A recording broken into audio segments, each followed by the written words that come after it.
was the moment that you knew that supporting and championing the arts would be your life's passion? Well, I was always a volunteer. That's something I always did, helping the poor and all of that kind of thing. And a little bit into civic politics, etc. And belonged to the National Council of Jewish Women, who did a lot of that sort of thing. We actually started studies on gerontology and things like that.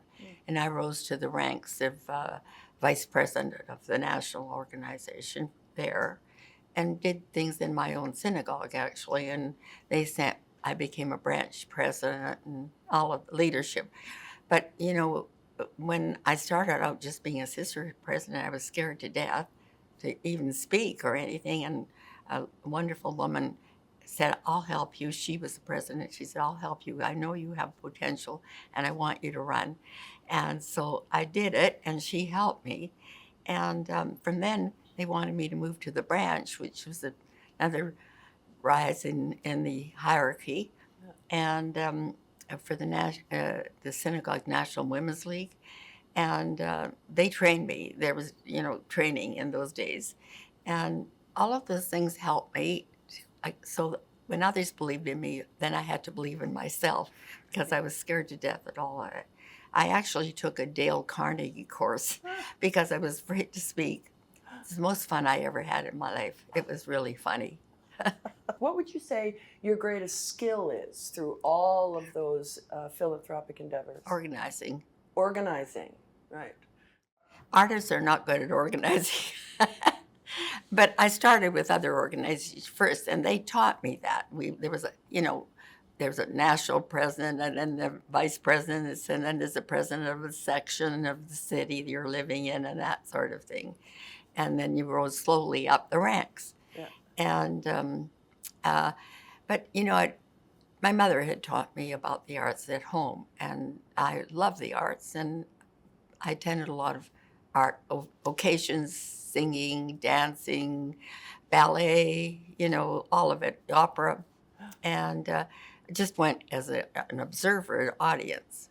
But I started to get interested in helping them. What happened is, we'd go to New York or Europe, and we go to the opera, the concerts, everything, see special talents in New York.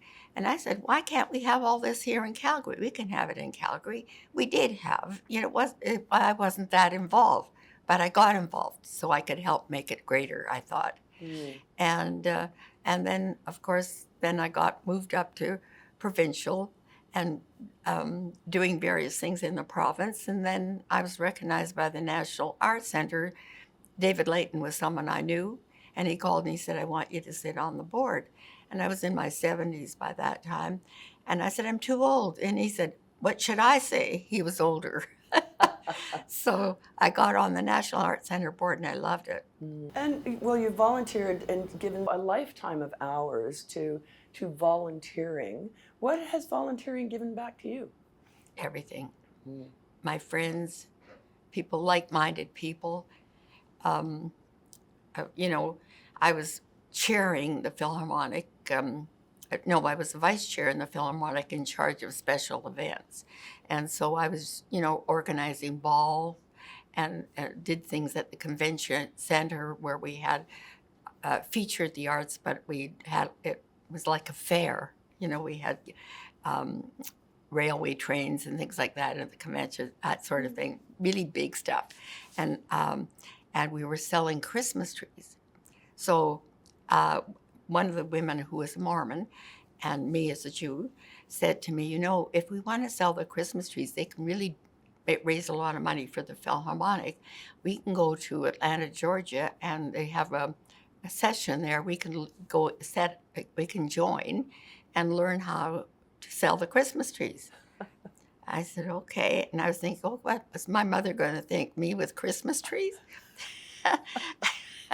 So I went with her, and we had spent 2 days in Atlanta, Georgia, and we learned from a whole group of people who were doing this, actually more for hospitals, not for a Philharmonic. And so we learned what to do. So we came back, and we got famous decorators in Calgary who were well known, and we'd ask them to do the artificial trees, and we had that at the convention center. We sold them, and volunteers. I organized all the volunteers to sell them. So I got to know people in all kinds of areas of the society at that point. Mm-hmm. Fun, huh? It was really fun. Mm-hmm. And the husbands got involved. My husband had a furniture store, so he brought the mattress covers to cover the trees. Are you a roll up your sleeves kind of gal? Yeah, Mm-hmm. yeah. Many times nobody wanted to take on the leadership, so I didn't have any experience. I learned on the job. I said, it has to be done, so I think I'll do it. Good for you. And that's it, yes. Good for you.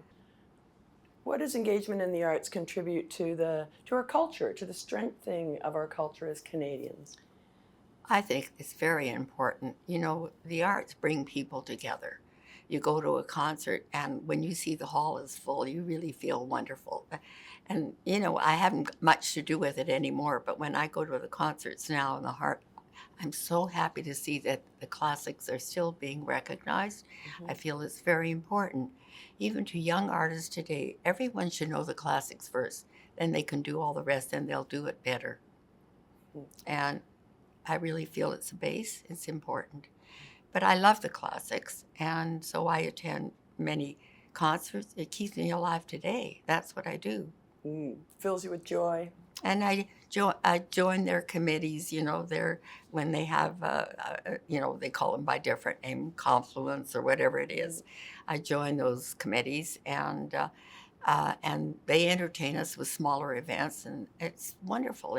It's filled my life with joy.